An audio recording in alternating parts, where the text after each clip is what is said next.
Bien le bonjour, dans cette nouvelle vidéo, je vais vous parler de mes, pas vraiment mes astuces, peut-être plutôt mes résolutions, parce que c'est quelque chose que j'ai envie déjà d'appliquer à moi-même, pour éviter de consommer trop. C'est quelque chose qui est vachement revenu dans les dialogues qu'on a eu en fait sous mes dernières vidéos sur... Attendez. Voilà, la miauleuse a encore miaulé. Bref, donc ce sont donc je vous disais, pas des astuces mais des résolutions, parce que voilà, j'ai envie déjà de le faire moi-même. C'est quelque chose qui est énormément revenu dans les commentaires quand on a discuté sous les dernières vidéos. Le format podcast à un rythme effréné appelle la surconsommation, et donc j'avais envie de vous faire un petit retour là-dessus, sur ce qui me paraît être les origines de la surconsommation. Je vais faire comme ça parce que j'ai besoin de ma deuxième main, j'ai mes petites notes sur mon portable. La première façon de gérer sa consommation, c'est d'acheter les bonnes quantités. C'est-à-dire, il faut toujours avoir une idée, même approximative, de quel est le projet qu'on va réaliser avec les fournitures qu'on s'apprête à acheter. Même si on n'a pas exactement le modèle, repérer un petit peu combien de tissus il vous faut pour une robe, pour un t-shirt, pour un manteau, pour un pull en fingering, pour un pull en worsted, etc. Ça y est, tu veux redescendre?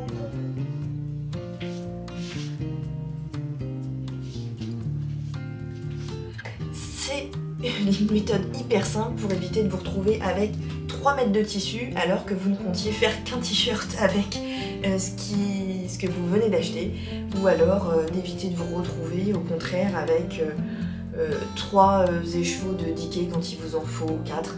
En fait, vous allez pouvoir acheter exactement ce qui va vous servir et donc pas vous retrouver avec des quantités inutiles sur les bras, soit parce que vous n'avez rien pu en faire finalement, soit parce que vous en aviez 10 fois trop. Donc ça demande un petit peu de recul et puis d'expérience aussi, parce que c'est pas quelque chose qui s'invente, c'est au fur et à mesure que vous allez vous rendre compte quels sont les patrons que vous aimez et combien de tissus vous utilisez pour le type de patron qui vous plaît. Évidemment que si vous aimez les robes très simples, moulantes, jupe droite, vous consommez moins de tissu que si vous aimez les jupes avec un très grand volant par exemple. La deuxième astuce, évidemment, pour éviter d'avoir des choses qui traînent dans les placards longtemps et dont on finit forcément par se lasser avant même d'avoir pu s'attaquer au modèle, c'est d'acheter ce qu'on a envie de faire tout de suite, ce qu'on aimerait pouvoir tricoter ou coudre d'emblée. Ça va éviter de voir un tissu ou une laine pendant des mois voire des années et finalement ne plus avoir l'envie qu'on avait au moment où on l'a choisi. Et ça arrive plein de fois et c'est souvent la raison pour laquelle il y a des tissus et des laines qui se retrouvent en destache en fait. Donc ça c'était la deuxième astuce. La troisième astuce, ça va être essayer de confronter un petit peu ce qui va être de l'ordre du coup de cœur par rapport à ce qui est du besoin, entre guillemets, de ce qu'on a vraiment envie d'utiliser, qui va nous servir réellement. Et pour essayer de pallier à ce problème-là, moi ce que je commence à faire, c'est sur mes sites préférés, quand il y a quelque chose qui me fait de l'œil, je fais une liste de favoris ou une liste d'envies, et j'y reviens plus tard. J'achète pas tout de suite. Je me dis, voilà, si en revenant plus tard, ce qui me plaît, ce qui est dans ma liste d'envies me plaît toujours, ou ça y est, j'ai trouvé ce que je voulais en faire, donc c'est bon, il est dans ma liste de favoris, je peux le récupérer. Il faut essayer de se sortir un petit peu de cette angoisse hyper artificielle de se dire, si je l'achète pas maintenant, je le retrouverai jamais. Parce qu'en réalité, il y a toujours un équivalent, il va y avoir du restock, un truc qui va... Voilà, c'est très rare les tissus qui sont tellement imaginatifs, créatifs, tellement originaux que on trouverait jamais l'équivalent si on saisissait pas l'occasion au moment où elle se produit. Donc, faites des listes de souhaits, des listes de favoris, revenez plus tard, revenez pendant les soldes, peut-être que votre tissu préféré que vous aviez mis dans votre sélection, maintenant est en solde, vous auriez fait des économies, et peut-être qu'en revenant, vous direz finalement, oui, alors il est à moins 20%, mais est-ce que j'en ai vraiment envie?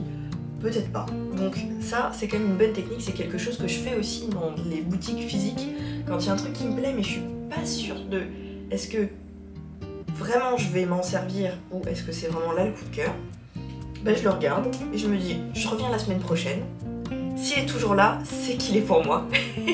Et s'il est parti, bah tant pis, c'est qu'il m'était pas destiné. Voilà, c'est tout. Quatrième astuce, et je pense que là c'est pas, c'est une nécessité quelque part, c'est se fixer un espace maximal de stockage. Essayer d'arrêter de gratter dans différents recoins de la maison. Une fois que cet espace est saturé, il est saturé. Stop, on arrête. C'est qu'il y a beaucoup trop de trucs en attente et que ça vaut le coup de s'y consacrer avant d'acquérir de nouvelles fournitures. Donc ça c'est pas toujours facile parce que pareil, on a l'impression qu'il a fallu acheter ce truc là tout de suite, que sinon on le retrouvera jamais, donc on l'achète, on le stocke comme un petit écureuil avant l'hiver, et finalement on retrouvera pas la moitié de notre énergie au printemps pour coudre ou tricoter ce qu'on avait prévu de faire au moment du coup de cœur, donc ça ne sert à rien. Fixez-vous cet espace et quand cet espace est atteint, c'est stop. Voilà. La cinquième astuce, alors, encore plus simple, arrêtez d'acheter tout court. Voilà, essayez de se définir des périodes de no-buy, à quoi ça sert ces périodes de no-buy. Au début je me suis dit, ça sert à rien, c'est un peu comme faire un régime, finalement ça va entraîner de la frustration et on va se rabattre sur un excès après cette période donnée. Non, en fait ça a une utilité si vous vraiment vous le concevez comme ça au moment où vous dites c'est mon no-buy. Ça veut dire que c'est une période consacrée à utiliser ce que vous avez déjà. Et ça rend hyper créatif.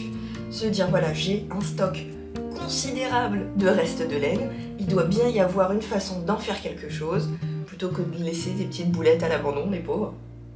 Donc c'est le moment d'être un peu créatif, de se dire tiens, ce petit morceau de tissu, est-ce qu'il peut devenir quelque chose ou pas? C'est le moment aussi de faire du tri. Être en no-buy, c'est être créatif, et ça j'en suis convaincue, il faut vraiment le prendre comme tel pour que ça soit efficace et pas juste je regarde tous les beaux trucs qui passent et je bave et j'en peux plus et je peux te dire que quand le no-buy est fini, ça va être la fête du slip. Non, c'est pas comme ça qu'il faut le prendre. C'est vraiment le moment d'être créatif, vraiment, et pas juste suivre le rythme effréné des sorties. La sixième résolution, astuce, je pense que c'est celle qui va faire un peu peut-être controverse quelque part parce que, enfin je vais vous la dire et vous allez comprendre très vite pourquoi. J'ai écrit tel quel sur ma liste, ne plus suivre tous les comptes de marques qui nous plaisent. Et alors là, ben oui en fait, je me suis aperçue que sur Instagram, je regarde des trucs et tout, et puis je vois, ah, machine a sorti un nouveau coloris de laine. Truc muche, met des coupons à moins 20%. Et en fait, ça c'est tout le temps, tout le temps, tout le temps, tout le temps. Il y a quelqu'un qui fait une promo quelque part, qui sort un nouveau truc et qui te donne envie d'acheter tous les jours. Donc, bon, pourquoi je pense que ça va faire un peu de débat comme proposition, c'est parce que il est bien connu, bien admis, bien rappelé tout le temps que soutenir les comptes des créateurs, des marques, c'est une façon gratuite de les soutenir. Et bien sûr qu'on a tous envie que les petits créateurs, les petites marques indépendantes survivent. Ceci dit, c'est pas complètement gratuit quelque part parce que comme je vous dis, ça incite quand même à l'achat. Et est-ce que c'est vraiment sain d'être tout le temps sur ces périodes de pause exposé à des publicités? Voilà. Moi je pense qu'il faut se sélectionner quelques marques que vraiment on aime et qu'on a vraiment envie de soutenir et pas qu'on soutient parce que sinon on culpabilise en fait. Je pense qu'il y a une vraie dérive, mais pas une dérive au sens où les gens en abusent, c'est que c'est une dérive dans le sens où, comme tout le monde le fait, c'est plus gérable. Il y a une espèce de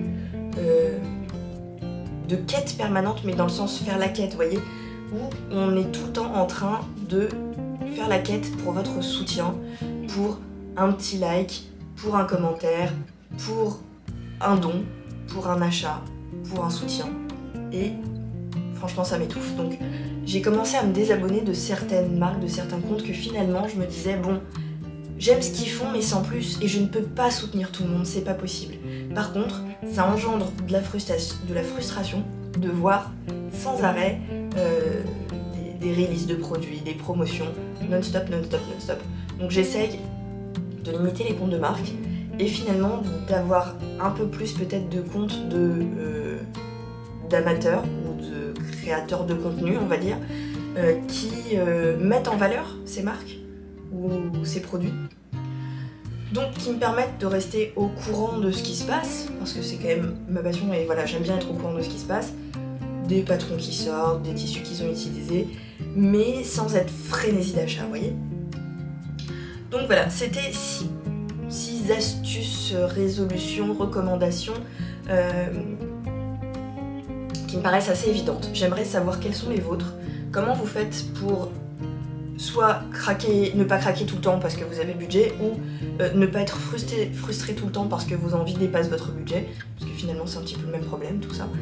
Comment vous faites?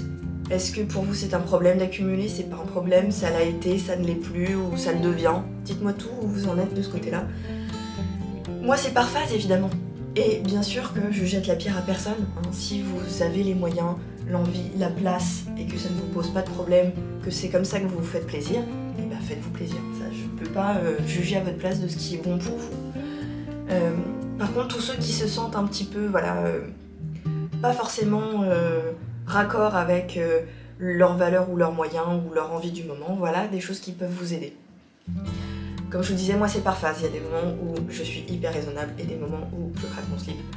Parce que malgré tout ce que j'ai dit, je vais tomber sur la pub, sur le podcast, sur le post Instagram qui va me faire avoir un coup de cœur et voilà. C'est tout, c'est pas raisonnable mais c'est comme ça.